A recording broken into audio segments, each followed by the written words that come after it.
Shalom, selamat malam Sisi. Kita jumpa lagi untuk merenungkan firman Tuhan pada malam ini dengan tema hati manusia yang telah menerima Tuhan Yesus tetapi ragu-ragu. Nah, seperti apakah itu? Nah, Oma mau ingatkan lagi apa yang kita sudah pelajari. Waktu hari pertama kita belajar tentang bagaimana hati orang berdosa, ya, yang gelap ini diubahkan, ya, hati yang penuh setan iblis ini diubahkan menjadi hati yang baru.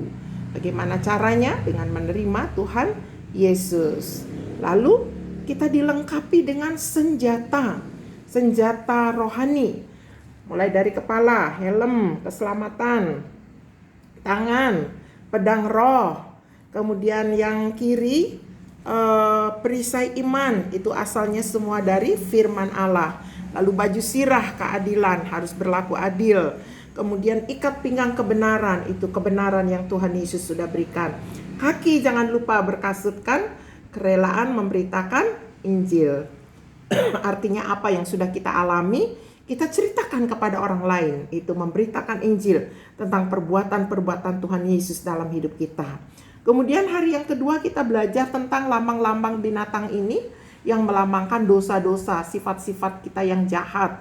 Ini melambangkan apa? Sifat yang suka ngomel, yang suka bertengkar, ini suka bohong, licik, ini suka marah, ini malas, ini rakus, ini suka melawan, ini sombong. Nah, semua itu dipicu oleh bos ini, setan ini yang membutakan mata rohani, merusak hati kita sehingga tidak bisa kenal kebenaran. Nah, kemudian hari ketiga kita belajar tentang surga dan neraka. Siapa yang ikut Tuhan Yesus, kalau meninggal masuk surga. Siapa yang ikut iblis, kalau meninggal masuk neraka. Surga tempat yang senang, neraka tempat yang susah, sengsara, penuh ulat, kertakan gigi, panas, ya. Oke, hari keempat kita belajar tentang tubuh, jiwa, dan roh, ya. Bagaimana fungsi-fungsinya. Kenapa manusia ini merupakan kesatuan dari tubuh, jiwa, dan roh. Tubuh ini gunanya untuk apa? Supaya kita bisa komunikasi. Seperti sekarang Oma ngomong, karena ada tubuh, Sisi bisa lihat Oma. Nah, gitu juga Sisi bisa lihat adik, bisa lihat papa, bisa lihat bunda, ya, bisa lihat ayah di situ. Kalau nggak ada tubuh, nggak bisa lihat, ya. Oke, roh fungsinya apa, ya? Ya jiwa dulu. Jiwa fungsinya apa? Jiwa ini berfungsi untuk kita bicara dengan diri sendiri. Jadi kita bisa merenungkan diri kita berkomunikasi dengan diri kita lewat jiwa. Kalau orang gila nggak bisa komunikasi, itu namanya dibilang sakit jiwa, nggak ngerti dirinya sendiri, ya, nggak ngerti dia udah mandi kah atau belum, ya, itu orang gila, ya. Kemudian roh ini berfungsi untuk kita komunikasi dengan Tuhan yang tidak kelihatan. Roh juga tidak kelihatan, ya, jadi bisa komunikasi dengan Tuhan. Nah, waktu meninggal, tubuh ini yang dikubur, jiwa dan roh dibawa malaikat ke surga bagi yang ikut Yesus. Bagi yang tidak ikut Yesus dibawa ke neraka. Hari kelima kita belajar lagi. Hati yang penuh setan iblis ini, ya, yang penuh dengan setan-setan ini, bisa keluar setannya itu kalau orang itu mau terima Tuhan. Nah, Oma tunjukkan gambarnya, ya. Kenapa kalau orang mau terima Tuhan setannya keluar? Karena Tuhan Yesus sudah bayar, sudah tebus semua dosa orang itu di kayu salib, sudah selesai dibayar semua. Jadi setan kalau orang terima Yesus, dia harus keluar karena harga sudah bayar lunas, ya. Ini gambarnya. Jadi waktu Sisi terima Yesus, terima Roh Kudus, setan keluar, mau tidak mau dia harus tunduk karena sudah lunas dibayar semua dosa-dosanya Sisi, semua dosa-dosa kita. Nah, diberilah kemudian hati yang baru.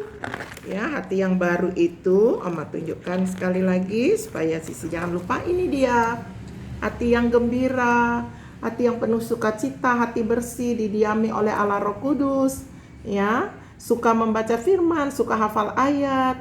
Kamu kenapa sudah dibayar lunas oleh Tuhan Yesus, kamu harus keluar.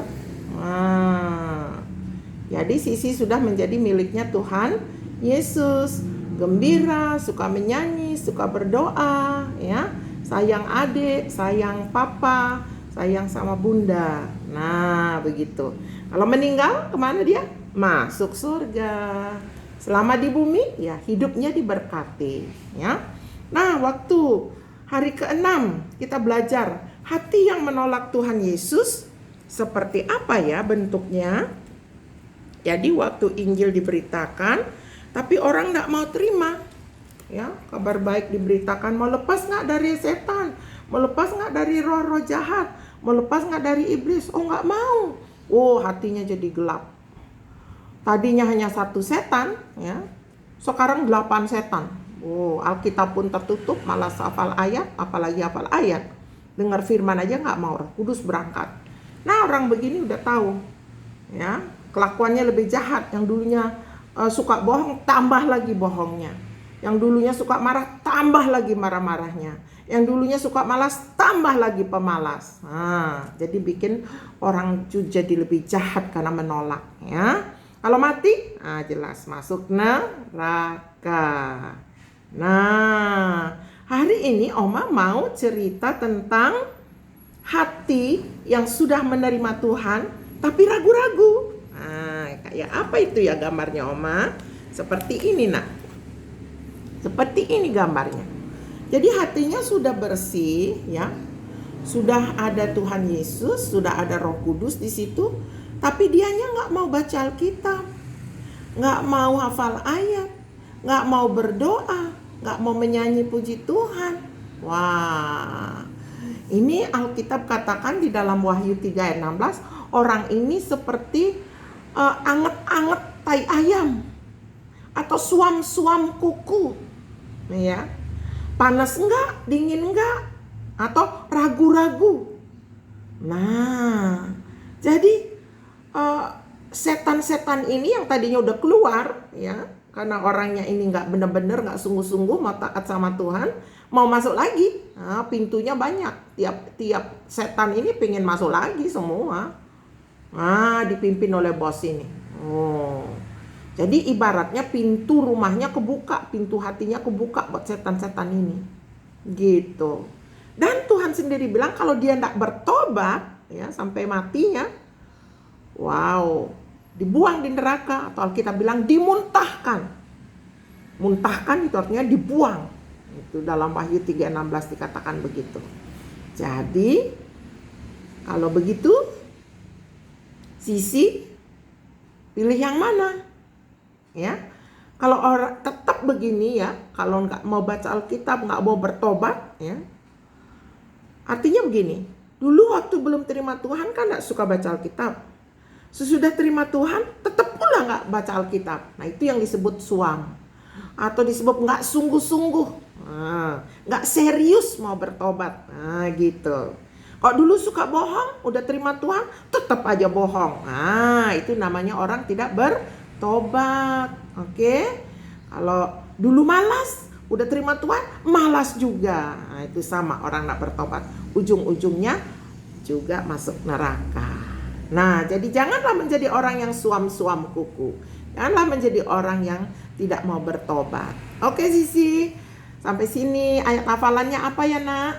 Efesus 6 ayat 1. Hai anak-anak, taatilah orang tuamu di dalam Tuhan karena haruslah demikian. Harap Sisi sudah hafal. Besok hafalan itu terakhir, terus Oma kasih ayat yang baru besok, ya. Malam ini cukup dulu sampai di sini, Nak. Oma berdoa buat Sisi, buat adik, buat ayah dan bunda. Tuhan Yesus, terima kasih malam ini bisa berkumpul lagi lewat renungan ini. Mohon berkat untuk Sisi, untuk adik, untuk ayah dan bunda, dan siapa saja yang mendengarkan renungan ini. Diberkatilah kiranya.